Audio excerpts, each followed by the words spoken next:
இதில் வந்திருக்கு விளம்பரம். அவராக தன்னை பற்றி தான் பெருமையாக பேசுகிறார். யார்? மக்கள் பேசணும், சாதாரண மக்கள் பேசணுங்க, ஏழை எளிய மக்கள் பேசணும். இந்த ஆட்சி அற்புதமான ஆட்சி, மாணவர்கள் சொல்லணும். சொல்லி கொடுத்து சொல்கிறதில்ல ஊடகத்தில், அவங்களா சொல்லணும். இப்போ நான் சொன்னேன், வைகோ சொன்னேன், அதே மாதிரி இந்த பிரவீன் சக்கரவர்த்தி சொல்கிறாரு. ஏன் நாங்கள் வேறு கட்சியோட பார்க்கக்கூடாதா, தலைவரை பார்க்கக்கூடாதான்னு சொல்கிறாரு. அப்படின்னா என்ன அர்த்தம்? அதுக்கு என்ன பதில் சொல்கிறாங்களா? திமுகலேருந்து பதில் சொல்லுவாங்களா? யாரும் வேணாப்பா, காங்கிரஸ் வேணாம், எந்த கட்சி வேணாம், நாங்கள் திமுகவா நாங்கள் தனித்து நிற்கிறோம் அப்படின்னு சொல்லுங்கள். திமுக நாங்கள் தான் ஏற்கனவே சொல்லி நின்றுருக்கோம்ல. நாங்கள் தான் ஆட்சியில், இப்போ ஆட்சியில் இல்லை ஆட்சியில் இருக்குது. இப்போ ஆட்சியில் அதை செய்தோம், இதை செய்தோம், யானையை செய்தோம், பூனை செய்தோன்னு சொல்கிற திமுக என்ன செஞ்சுருக்காங்கன்னு அவங்க செஞ்சதை வெளி காமிக்கணும். என்னண்ணா சொல்கிறீங்க? நில்லுங்க, தைரியம் இருந்தால் நில்லுங்களேன். எதுக்கு போய் எல்லா கூட்டணியும் போய் வளைச்சு பேசிக்கிட்டே இருக்கீங்க?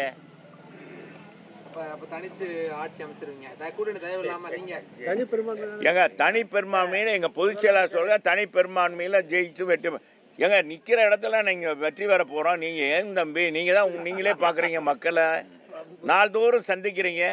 மக்களுடைய குமுறல், அவங்களுடைய இது எதிர்ப்பு, இந்த ஆட்சிக்கு எதிர்ப்பு எவ்வளோ தூரம் இருக்குன்றது தெரியும். என்ன தான் கொடுத்தாலும் சரி, 3000 ரூபா கொடுத்தாலும் சரிங்க, தேர்தல் இடத்துல எவ்வளோ ரூபா கொடுத்தாலும் சரி, அடித்து வச்சிருக்க கொள்ளையை 4 லட்சம் கோடி அடித்து வச்சுருக்காங்க இல்லையா, அதவே இறக்குனாலும் நிச்சயமாக மக்கள் மனமாற தயாரில்லை. ஏன்னா ஒரு தடவை ஏமாந்துட்டோம் தமிழ்நாட்டு மக்கள். விடியல் தருவோம்னு சொல்லி எங்கேயாச்சும் இந்த விடியல் தருவோம்னு ஸ்டாலின் தான் வர்றாரு, விடியல் தருவோம் போகிறாரு அப்படின்னு பாட்டு எங்கேயாச்சும் ஒரு நிகழ்ச்சியில் வருதா? திமுக நடத்துகிற நிகழ்ச்சியிலேயாச்சும் அந்த பாட்டு போடுறாங்களா? சொல்லுங்கள். சவால், உங்களுக்கு சவால் விடுறேங்க. ஒரு 1000 ரூபா வச்சுக்கிறோமா? யார் சொன்னால் நீங்கள் வாங்க இந்த இடத்துல போட்டாங்க அப்படின்னு சொல்லுங்கள். 1000 ரூபா சவால்.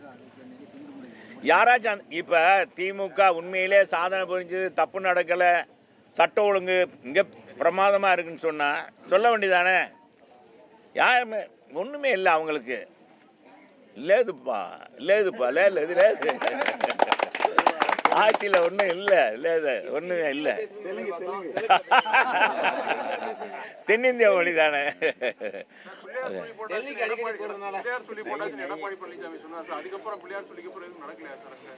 எங்க நடக்கலையா? இதெல்லாம் எங்க கூட்டணியை பற்றி பொதுச் செயலாளர்கிட்ட கேளுங்க. கூட்டணியை பற்றியெல்லாம் எங்களுக்கு தெரியாது தலைவா. என்ன பேசுவாங்க என்ன தெரியாது. இந்த வட்டம் தான் எந்த கட்சியா இருந்தாலும் ஆட்சியில் பங்கு, அதிகாரத்தில் பங்குன்றது, அது தேமுதிகவா இருக்கட்டும் இல்லது ஒரு எந்த புதிய தமிழகம் கூட நேற்று அதை கோரிக்கை தான் முன்வைக்கிறாங்க. அந்த அளவுக்கு இந்த வட்டம் பலம் இல்லாம போயிடுச்சுங்களா? அதிமுக திமுக ரெண்டு கட்சியுமே. எங்களுக்கு திமுக தான் பலமிழந்து இருக்குன்னு நான் நினைக்கிறேன். திமுகவை தான் ரொம்ப இதாக நினைக்கிறாங்க. அவங்க தான் அதில் தான் இப்போ நிறைய பெரிய கட்சியெல்லாம் அது இது பண்ணுறாங்க. எங்கள் இதில் நாங்கள் இன்னும் யாரையும் கூட்டணி அப்படி இப்படின்லாம் பேசி அவங்க எங்கள் கூட்டணி வந்த பிறகு இதெல்லாம் கேட்குறாங்கன்னு யாருமே சொல்ல முடியாது. எங்கிட்ட வந்தவங்க யாருமே அதை பற்றியெல்லாம் பேசலை. அன்புமணி வந்துட்டாரு, ஆனா ராமதாஸ் அன்புமணி கூட கூட்டணி பேசுவது அப்படிங்கிறது நீதிமன்ற அவமதிப்புங்கிறாரு. அதெல்லாம் அவங்க உள்கட்சி பிரச்சனைங்க. இன்னும் சொன்னால் தந்தை மகனுடைய அது உரிமை குரல், உரிமை பேச்சு. அது கூட்டணி வந்திருக்காங்க. அவங்க அன்புமணி எதுன்னு எங்கள் பொதுச் செயலாளர் பேசி முடிவு பண்ணியிருக்காரு. சரி, வேற ஒன்றும் இல்லைங்கள, நம்ம பார்ப்போம்.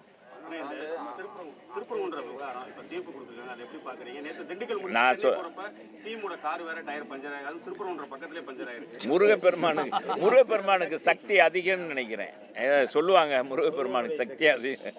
அந்த முருகனுக்கே ரொம்ப இது பண்ணதுனால, விமர்சனம் பண்ணதுனால ஒருவேளை முருகப்பெருமான் எதுவும் இது பண்ணிட்டாரா எனக்கு தெரியாதப்பா. ராஜு இந்த மாதிரிலாம் சொன்னார், நீங்கள் ஓட்டிடுவீங்க. அது இல்லை, பொதுவாக நீதிமன்றத்துடைய தீர்ப்பை தான் நாங்கள் நிறைவேற்றணும்னு சொல்கிறோமே ஒழிய, எங்களுக்கு இது பண்ணணும், இந்த சமுதாயம் வேணும், அந்த மதம் இந்த மதம்லாம் கிடையாது.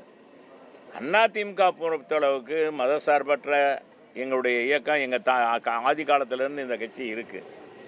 எங்கள் பொதுச் செயலாளர் என்ன சொன்னார்? நீதிமன்றத்தினுடைய தீர்ப்பை மதிக்கணும். அதைத்தான் நாங்கள் சொல்கிறோம். இப்போ 3 தடவை இந்த கோர்ட்டு போயிடுச்சு. இதை கோர்ட்டில் போய் 3 எல்லா நீதிபதிகளும் அது இது பண்ணிக்கலாம், தீபம் ஏற்றலாம், தவறில்லை. ஒரு அமைப்பே இது இல்லாத அதுவும் கடுமையாக சாடியிருக்கிறார்கள் நீதியரசர்கள். இந்த அரசாங்கமே 2 சமுதாயத்திடையே தூண்டி விடுகிறது. 2 மத இந்த மத பூசல் வரணும், பதட்டம் வரணும்னு நினைக்குது. இப்படிப்பட்ட அரசாங்கம் இருக்கணுமா அப்படின்னு அவங்களே கேட்டிருக்காங்க. நாங்கள் கேட்கறக்கால நீதியரசரே கேட்டுட்டார். அதிமுக பாஜக கூட்டணிக்குள்ள விஜயை கொண்டு வரதுக்காக தான் அந்த சிபிஐ சம்மனு, படத்துக்கு நெருக்கடி நான் தான் சொல்லேன், உங்கள் கற்பனை குதிரைக்கெல்லாம் நாங்கள் வந்து அந்த குதிரை அடக்கு வைங்கன்னா சொல்ல முடியாது, குதிரையை பற்றியெல்லாம் சொல்ல முடியாது. அது அந்த மாதிரி நிலைப்பாடு எப்போவுமே ஒரு மாபெரும் இயக்கம், மாபெரும் தலைவர் இன்னைக்கு மோடிஜி, அவர் கீழே இருக்கிறதெல்லாம் அப்படிலாம் செய்ய மாட்டாங்க உறுதியாக. அது மாதிரிலாம் நீங்களாம் கற்பனையை வச்சு அதுக்கு ஒரு பதிலாக போடாதீங்க. பொதுச்செயலாளர் தான் பிரச்சாரத்துக்கு வந்தோடனே கொடி வந்துருச்சு, உதயமா போகுதுன்றலாம் பேசினார். அதனால இது எல்லாத்தையும் நான் சேர்த்து பார்க்க வேண்டியிருக்குல்ல.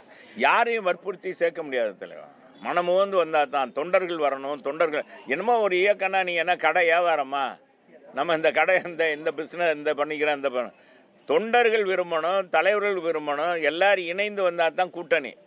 அப்போ தான் தேர்தலில் சந்திக்க முடியும் ஒரு முனையத்தோடு. நீங்கள் நினைக்கிற மாதிரிலாம் ஒரு கூட்டணியை பற்றி கொச்சைப்படுத்தாதீங்க. அதுக்காக இப்படிலாம் செய்வாங்க அப்படி செய்வாங்கலாம் செய்யலாதீங்க.